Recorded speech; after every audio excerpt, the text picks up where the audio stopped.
오늘 우리에게 주시는 하나님 말씀 신약 성경 요한복음 4장 13절로 14절까지 말씀입니다. 신약 성경 요한복음 4장 13절로 14절까지 말씀. 제가 가진 성경책 신약 성경 147면에 기록되어 있습니다. 요한복음 4장 13절과 14절 두 절 말씀입니다. 하나님의 말씀을 봉독해 올리겠습니다. 예수께서 대답하여 이르시되 이 물을 마시는 자마다 다시 목마르려나 내가 주는 물을 마시는 자는 영원히 목마르지 아니하리니 내가 주는 물은 그 속에서 영생하도록 솟아나는 샘물이 되리라. 아멘. 김동완 시인이 쓴 북청물장수라고 하는 시가 있습니다. 이 시는 1924년에 발표되었습니다. 지금부터 약 100여 년 전에 발표된 시인데요.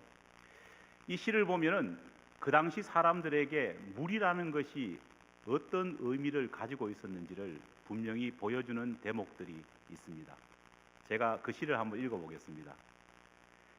새벽마다 고요히 꿈길을 밟고 와서 머리맡에 찬물을 샤 퍼붓고는 그만 가슴을 디디면서 멀리 사라지는 북청물장수.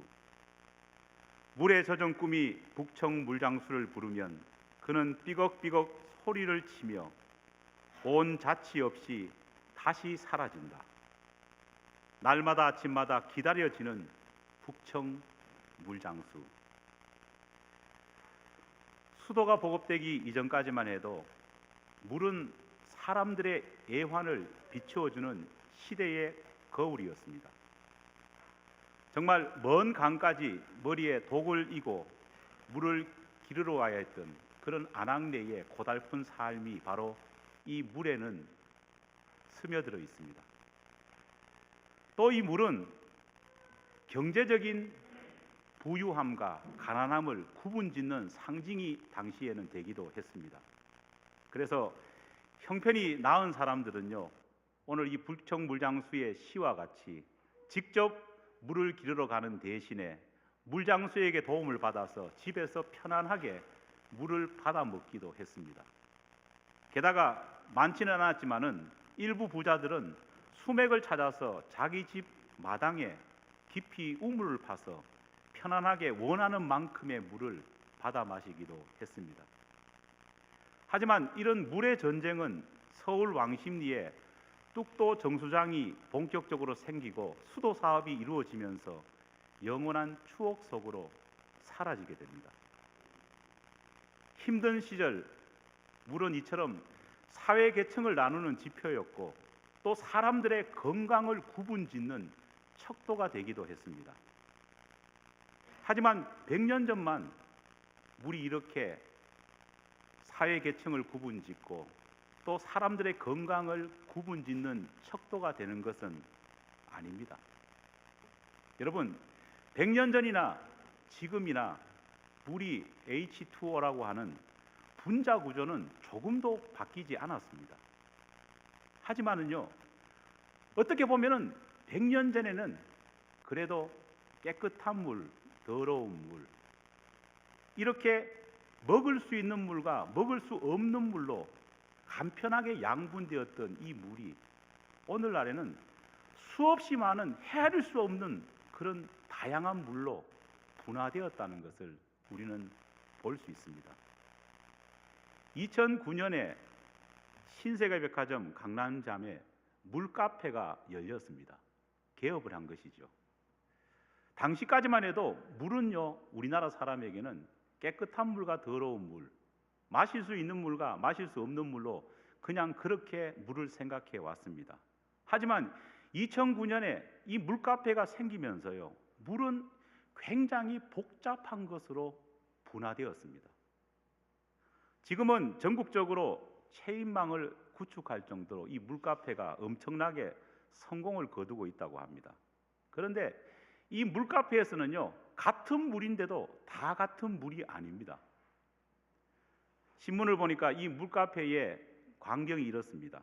이 물카페에는 에비앙, 페레, 휘슬러와 같은 우리가 쉽게 듣도 보도 못한 생수의 명품 메이커들이 판매되고 있다고 합니다. 심지어 세계적인 시성이었던 괴테가 즐겨 마셨다고 하는 독일 슈타틀리히 화킹엔이라고 하는 생수에서 받아온 물까지도 이 물카페에서는요 판매하고 있다고 합니다.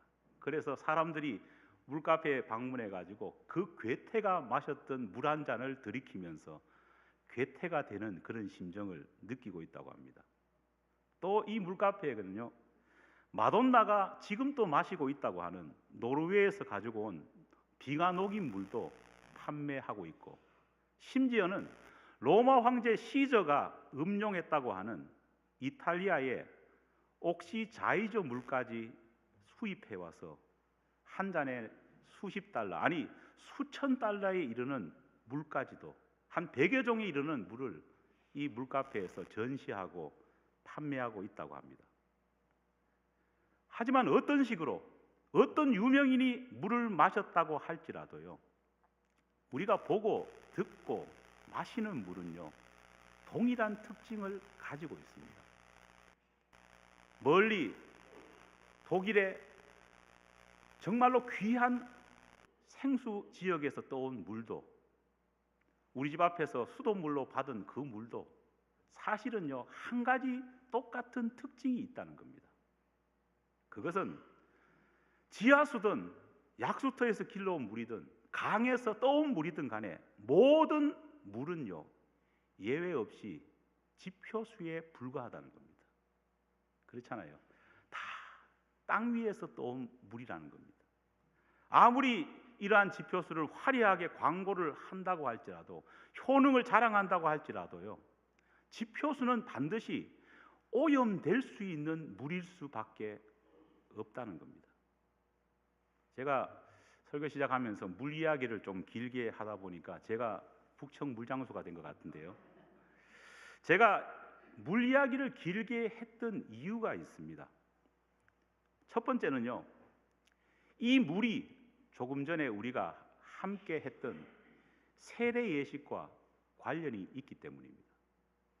또 다른 이유는 바로 이 물이 오늘 본문 말씀인 예수님과 수가성 여인과의 대화에서 엿볼 수 있는 것처럼, 예수님은 이 물을 비유 삼아서, 이 물을 매개체 삼아서 여인에게, 아니 오늘 우리들에게 구원이 무엇인지, 진정한 믿음의 신자가 무엇인지에 대해서 알려주시기를 원한다는 겁니다. 어떻게 보면은 이 물의 특징을 알므로 통해서 우리는 하나님께서 우리에게 원하시는 구원이 뭔지, 구원받은 자로서의 삶이 어떻게 해야 되는지 우리는 깨달을 수 있기 때문입니다. 예수님께서는 수가성 여인과 대화를 나누시면서요, 그 중심 주제를 물이라고 하는 매개체로 옮겨오십니다. 먼저 예수님께서는 이 여인에게 물을 좀 어떻게 하라고요? 달라, 그렇게 요구하셨습니다. 그때 이 여인은요, 예수님이 달라고 하는 이 물을 뭘로 알았느냐? 자신 옆에 있는 야곱의 우물에서 길어오는 그 지표수를 달라고 하는 것으로 그렇게 인식을 했습니다. 하지만 예수님은 그런 지표수, 그런 지하수, 그것이 아니라 이렇게 땅 위에서 떠올라서 육신의 목마름을 영원히 채워줄 수 없는 그런 것이 아니라 새로운 물에 대해서 예수님은 그녀가 알기를 원하셨다는 겁니다. 먼저 이 대화에서 초점이 전혀 다르게 나아간 이유가 있습니다. 물에 대한 이 대화 가운데에 예수님은 수가성 여인에게 물의 본질에 대해서 이야기를 했는데, 수가성 여인은요 단순하게 물이 어디가 더 깨끗한지에 대해서만 초점을 맞추었다는 겁니다. 사실 예수님과 수가성 여인의 논쟁은요, 야곱의 우물물이라고 하는 이 대상을 가지고 서로 경쟁하고 있습니다. 여인은 그런 마음 가지고 있었습니다. 여인이 사마리아인 아닙니까? 사마리아인으로 살다 보니까요, 유대인들로부터 많은 박해와 질시 속에서 살았습니다.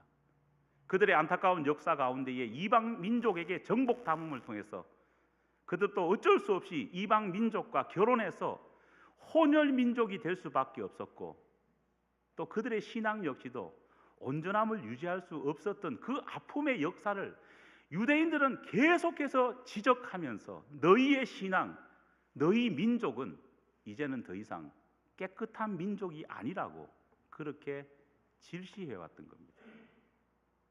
이런 질시에 대해서 너희는 더러운 피다, 너희는 종교적인 배교자다, 그렇게 말하는 유대인들에게 여인은 너무너무 많은 한이 있었습니다. 그래서 여인이 정말 하고 싶은 말이 뭘까요? 유대인, 당신 청년, 나에게 지금 물을 달라고 하는 당신만큼도 우리 사마리아인들이 깨끗합니다. 그것을 이 청년에게 알려주고 말해주고 싶었다는 겁니다. 그들은 유대인들이 예루살렘 성전에서 예배 드리는 것 이상으로 사마리아인들이 예배 드리는 이 그림심산에서의 예배도 하나님이 원하는 깨끗한 예배고, 하나님이 원하는 정말 영양가 있는 예배라는 것을 이 예수라고 하는 청년에게 말해주고 싶었던 겁니다. 그리고 비록 이 사마리아 땅에서 올라오고 있는 이 우물물도 정말 너희들이 예루살렘에서 제사장이 기도하면서 먹는 그 물보다 오히려 깨끗할 수 있다는 것을 이 여인은 알려주고 싶었다는 겁니다. 그러다 보니까 여인의 모든 관점은요, 우리 민족, 그리고 내 옆에 있는 이 물이 얼마나 깨끗한지에 대해서만 초점을 맞출 수밖에 없었습니다. 하지만 예수님은 여인의 이 공세적인 질문에 대해서요, 전혀 다른 차원의 이야기를 하십니다. 그것은 참된 정결, 참된 구원은요, 깨끗함에 대해서, 이 물이 얼마나 깨끗하냐, 이 민족이 얼마나 깨끗하냐에 따라서 이루어지는 것이 아니라는 사실을요, 예수님은 여인에게 알려주시기를 원하셨다는 겁니다. 여인은 깨끗하냐 깨끗하지 않느냐로 논쟁을 끌고 갔지만은요, 우리 예수님께서는 본문 13절에 보니까 예수께서 이르시되 이 물을 마시는 자마다 다시 목마르려니와 내가 주는 물을 마시는 자는 어떻다고요? 영원히 목마르지 아니하다. 깨끗함이 아니라 인생의 가람, 영적인 가람이 충족될 수 있는 물이냐 물이지 않느냐로 예수님은 여인에게 알려주시기를 원하셨다는 겁니다. 여인의 모든 관심은요, 쉽게 말해서 지표수, 지하수에만 매몰되어 있었지만은 우리 예수님께서 말씀하시는 그 물은요, 이런 것과는요 차원이 달랐다는 겁니다. 예수님이 정말 말씀해 주고 싶었던 핵심이 뭘까요? 너희들이 아무리 이 물이 깨끗하다, 이 민족이 깨끗하다, 이 사람의 신앙이 깨끗하다, 더 낫다 그렇게 말한다고 할지라도 땅에 있는 지표수가 필경 오염될 수밖에 없는 것처럼 너희 신앙도 아무리 깨끗하다고 말한다고 할지라도 이미 오염된 신앙인일 수밖에 없다는 것을 강조하신 겁니다. 신앙이 깊어봐야 50보, 100보라는 것을 주님은 말씀하고 있습니다. 땅에서 얻는 지표수는 강에서 가져온 강물이든지 뭐 수십 미터를 굴착해서 파낸 지하수라고 할지라도요, 어느 것 하나 순수한 물일 수 없습니다. 여러분 그렇지 않습니까? 옛날에는요, 땅 깊숙이 물을 퍼올리면은요, 그 지하수가 정말 깨끗하다고 생각했습니다. 그러나 오늘날 어떻습니까? 그 지하수마저도 다 오염이 되어 있습니다. 어떤 사람들은 바다 깊숙이 땅을 파서 끌어올린 해양 심층수가 정말 깨끗하다 그렇게 믿었던 적도 있었습니다. 하지만 오늘날 어떻습니까? 그 해양 심층수조차도 수많은 작은 플라스틱 알갱이로 이미 오염되어 있다는 것을 우리는 듣고 있고 경고를 받고 있습니다. 여인이 그렇게 자랑스러워한 야곱이 팠다고 하는 그 우물 역시도요, 어땠을까요? 야곱이 거룩하니까 그 우물물도 거룩하고 깨끗했을까요? 결코 그렇지 않습니다. 그 우물물도 뜨거운 날씨 속에서 수많은 이물질과 박테리아로 오염될 수밖에 없었다는 겁니다. 예수님은 분명히 지적하기를 원하셨습니다. 죄성을 가지고 있는 인간도 똑같아. 아무리 잘난 체하는 유대인이라고 할지라도, 아무리 거기에 반대되어서 우리가 더 깨끗하다고 말하는 사마리아인이라고 할지라도, 죄성이 있는 인간은 스스로를 결코 깨끗게 할 수 없다는 사실을 주님은 여인에게, 또 본문을 읽는 우리 모두에게 알려주시기를 원했다는 겁니다. 여러분, 재밌는 것은요, 우리 몸이 건강할 때는요, 좀 오염된 물을 마셔도 어떻습니까? 말짱합니다. 군대 가보신 분은 알지만은요, 행군하다 보면은요, 목이 마르면은 어떤 물도 마십니까? 평소 제대하고 나서는 돈 100만 원 주고 마시라고 해도 안 마실 논에 있는 물, 꼬랑에 있는 물도요, 급하면은 마십니다. 근데 재밌는 것은요, 지금 같으면은 마시면은요, 당장 복통이 일어나가지고 병원 응급실에 입원해야 되는데, 군대에 있을 때는요, 물을 마셔도 어떻습니까? 의외로 말짱합니다. 몸이 건강하고 여러 가지 환경이 준비되었을 때는요, 어떤 오염된 물을 마신다고 할지라도 그래도 넘어갈 수 있습니다. 하지만 문제는 몸이 불편하고 어려움이 있을 때는요, 어떻습니까? 깨끗하다고 생각되는 물도요, 마시다 보면은요, 탈이 생기는 것이 우리의 모습이라는 겁니다. 아무리 깨끗하고 아무리 거룩하다고 자랑하는 사람이라고 할지라도 그 사람도 인생에는 뭐가 있습니까? 굴곡이 있다는 겁니다. 내 마음, 내 육신, 내 영이 강할 때는 어떤 오염된 것이라도 받아들여도 능히 이길 수 있지만은요, 내 육신, 내 마음, 내 영혼이 정말 가라고 어려움이 있을 때는요, 조금의 이 물질이 섞여도 우리는 탈이 날 수 있다는 겁니다. 어떤 때는요, 베드로와 같은 믿음의 사람이 될 수도 있지만, 어떨 때는요, 가룟유다 같은 배신자도 똑같은 사람이 될 수 있다는 겁니다.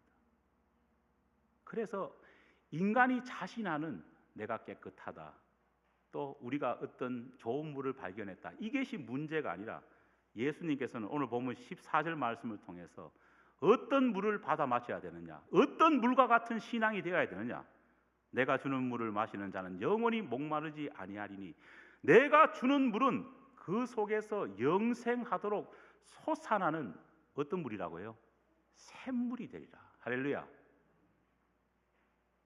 예수님께서는 수가성 여인에게 야곱의 우물과 같은 그런 지표수가 모여드는 우물에서 얻을 수 있는 그런 물이 아니라 영생하도록 솟아나는 샘물을 네가 받아 마셔야 된다 명령하고 있습니다.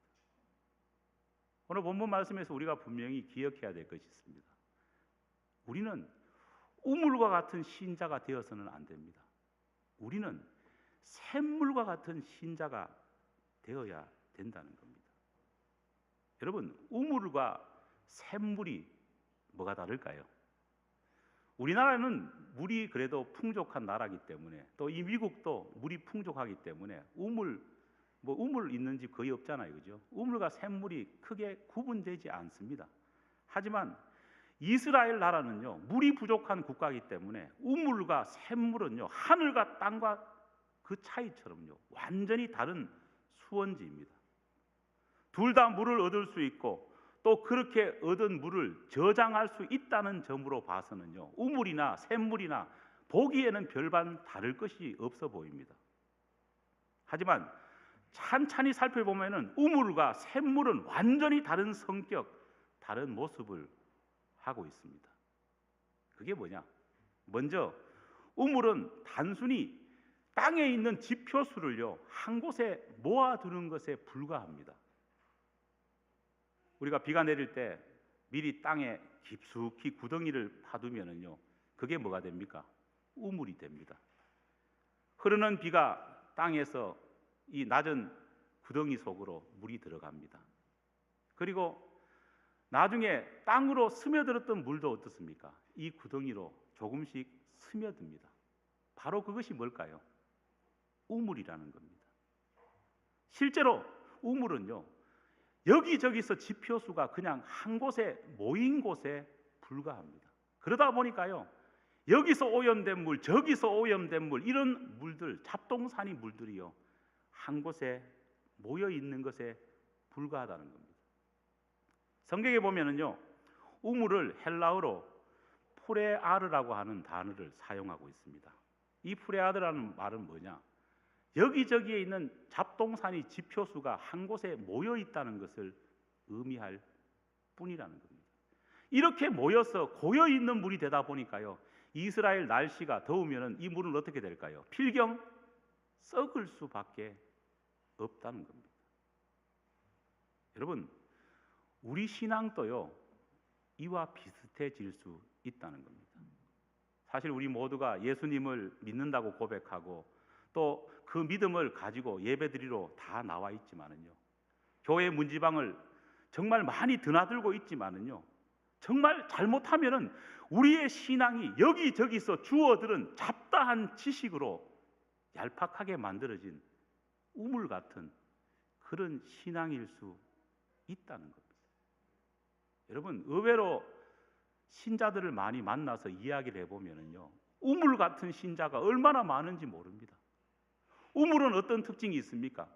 여기저기서 지표수 잡다한 것들이 정말 불로 모여져 가지고 만든 것이다 보니까요 자기 자신의 분명한 신앙 고백이 없는 것이 바로 우물 같은 신자의 특징입니다.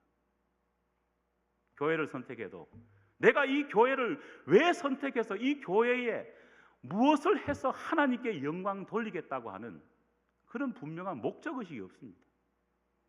그냥 아무 생각 없이 다니는 사람, 신앙생활을 유지하는 사람은요 우물 같은 신자가 될 수밖에 없습니다. 우물이 평소 때는 괜찮다가 뜨거운 태양이 장렬하는 극한 날씨가 되면 어떻습니까?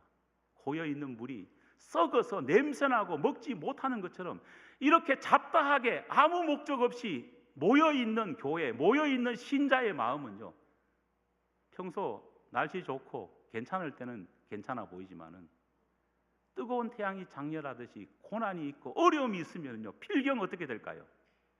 변질될 수밖에 없다는 것입니다. 예수님은 수가성 여인에게 너의 신앙, 너희 자손의 신앙, 아니 우리 자손 유대인의 신앙이 바로 이렇다, 이렇게 되지 말아야 된다 말씀하고 있다는 겁니다. 신앙의 본질을 지키고 있다고 하는 유대인조차도 어떻습니까? 사마리아인들이 여기저기에 이상한 종교의 신앙을 잡다하게 받아들여서 잡신이 되었다, 잡신을 믿는 신앙이 되었다, 피를 섞으면서 너희들은 순수한 혈통을 지키지 못했다, 그렇게도 욕을 하고 있었지만은 예수님의 눈에 보시기에는 예루살렘에 있는 대제사장들과 서기관과 바리새인들의 모든 모습이 맹 한 가지였다는 겁니다.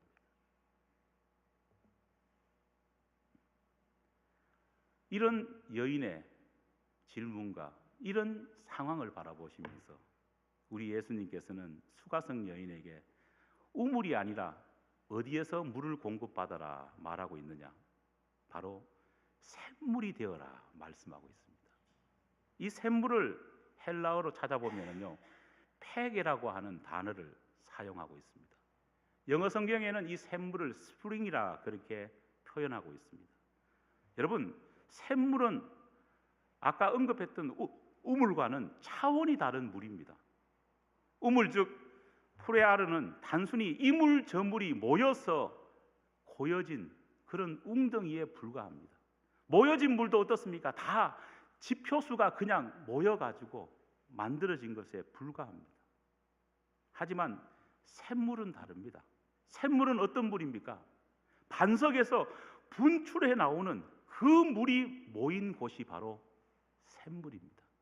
그래서 샘물은요, 늘 새로운 물이 공급되고 싱싱한 생수일 수밖에 없다는 겁니다. 여러분, 코스코나 이런 마트에 가봐도요, 여러 가지 많은 생수들이 쫙 진열되어 있어도 가격이 어떻습니까? 다 같지 않습니다. 같은 물이라고 할지라도요, 스프링워터, 우리가 말하는 생수는 가격이 어떻습니까? 더 비쌉니다. 똑같은 물처럼 보여도요, 그냥 아무 물이라 받아가지고 정수했는 물은 어떻습니까? 가격이 쌉니다. 우물과 샘물의 차이라는 겁니다. 심지어 이 샘물은 어떠냐? 고여 있는 것이 아니라 이 샘물은 어떻습니까? 흐르고 순환한다고 하는 의미를 또 가지고 있습니다. 우물인 프레아르는 환경에 따라서 완전히 메말라 버릴 수도 있습니다. 빈 웅덩이가 될 수도 있습니다. 우리가 성경 읽어보면은요, 요셉이 애굽으로 팔려가기 전에 형들이 어디다 요셉을 가두어 둡니까? 빈 웅덩이에 가두어 뒀다, 그렇게 되어 있는데 사실은 그것이 말라버린 우물이라는 겁니다. 프레아였습니다.